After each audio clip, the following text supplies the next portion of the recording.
Hello everyone, I hope you're doing well.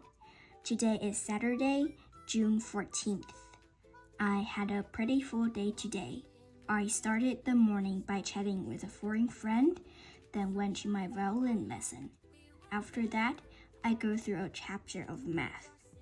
On a whim, I decided to head up to Taipei for a good meal.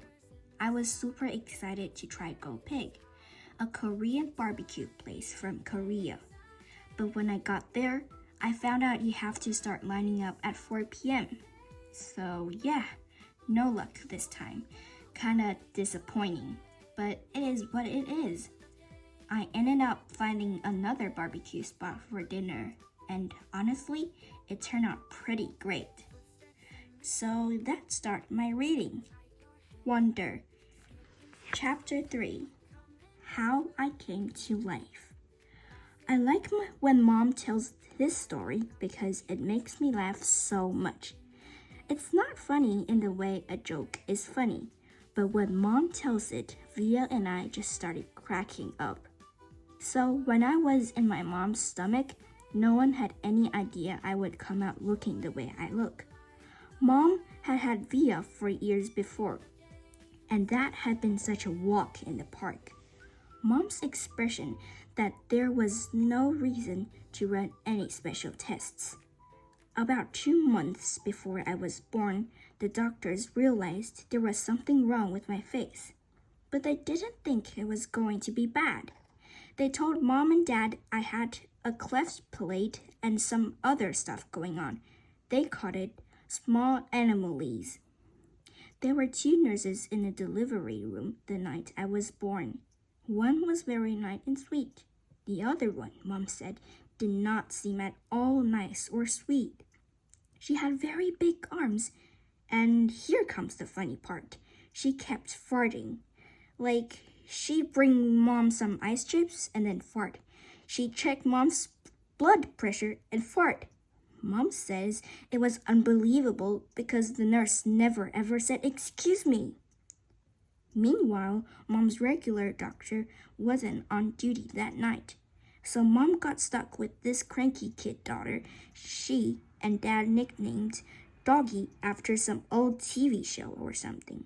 They didn't actually call him that to his face, but Mom says that even though everyone in the room was kind of grumpy, Dad kept making her laugh all night long.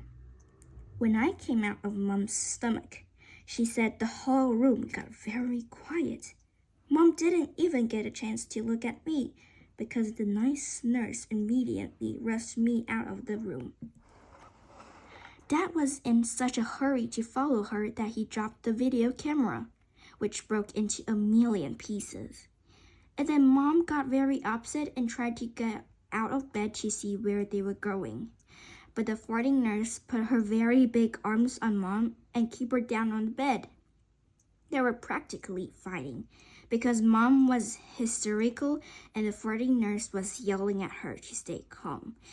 And then they both started screaming for the doctor.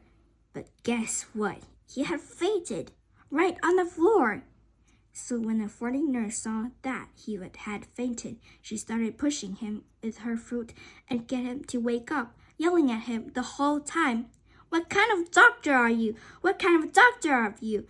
Get up! Get up!"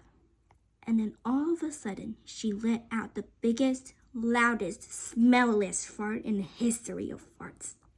Mom thinks it was actually the fart that finally woke Doctor up. Anyway, when Mom tells this story, she acts out all the parts, including the farting noises. It is so funny. Mom says the farting nurse turned out to be a very nice woman. She stayed with Mom the whole time, didn't leave her side even after Dad came back, and the doctors told them how sick I was. Mom remembers exactly what the nurse whispered in her ear when the doctor told her I probably wouldn't live through the night. Every born of God overcomes the world. And the next day, after I had lived through the night, it was that nurse who held Mom's hand when they brought her to meet me for the first time. Mom says by then they had told her all about me. She had been preparing herself of seeing me.